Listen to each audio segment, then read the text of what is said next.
మళ్ళీ మళ్ళీ రే ఏది ఏమైనా సరే స్టడీ బాగున్నప్పుడు ముందు హెల్త్ బాగుండాలి, సరిగ్గా తినాలి, సరిగ్గా పడుకోవాలి, తర్వాత మనం హ్యాపీగా ఉంటాం. మనం తినకుండా పడుకోకుండా ఎన్ని చేసినా సరే మనం ఎట్టి పరిస్థితుల్లో కూడా అంత చదివిన వేస్ట్. నిజంగా అది ట్రూత్. అది హెల్త్ బాగుంటే ఏదైనా బాగుంటుంది. మనం ఎంత కష్టపడినా వేస్ట్. అప్పుడు మీరు 8 ర్యాంకులు వచ్చినా, బొంబాయి వచ్చినా, కాన్పూర్ వచ్చినా, లేకపోతే ఢిల్లీ వచ్చినా, ఏది వచ్చినా సరే వితౌట్ మన హెల్త్ మనం ఏది గెటింగ్ చేయాలి. ఓకే, ప్లీజ్ నా కోసమైనా సరే, మీకోసమైనా సరే, మీ పేరెంట్స్ కోసమైనా సరే హెల్త్ బాగుండాలి. నేను అదే చెప్తాను, హెల్త్ బాగుండాలి.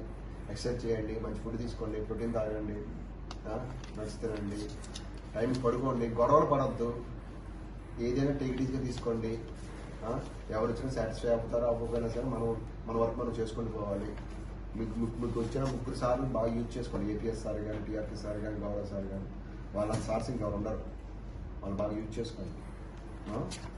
ఇప్పటి నుంచే మనకి 6 మంత్స్ ఉంది. 6 మంత్స్ మీకు బాగా బెనిఫిట్స్ వస్తాయి. ఆ సార్స్ తర్వాత వాళ్ళు కలవలేదు. ఫోన్ కాంటాక్ట్లు వద్దు మనకి, అవన్నీ డైరెక్ట్ ఫేస్ టు ఫేస్ ఏదైనా నా కోసం, లేకపోతే మనం ఒక బెదర్గా చెప్తున్నాను అంతే.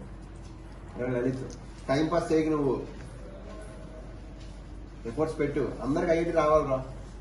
జీవన్, రుత్విక్, డిపి ఏమంటారు?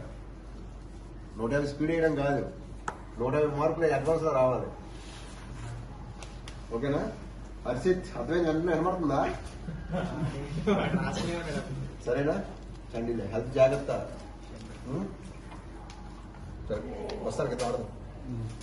ఓకేనా?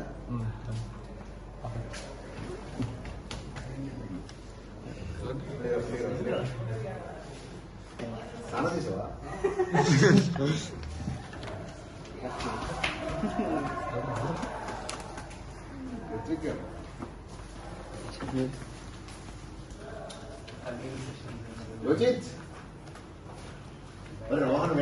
సార్ లవర్ బాయ్ మంచిగా ఫుడ్ తినరా. ఎంత చదివినా వేస్ట్.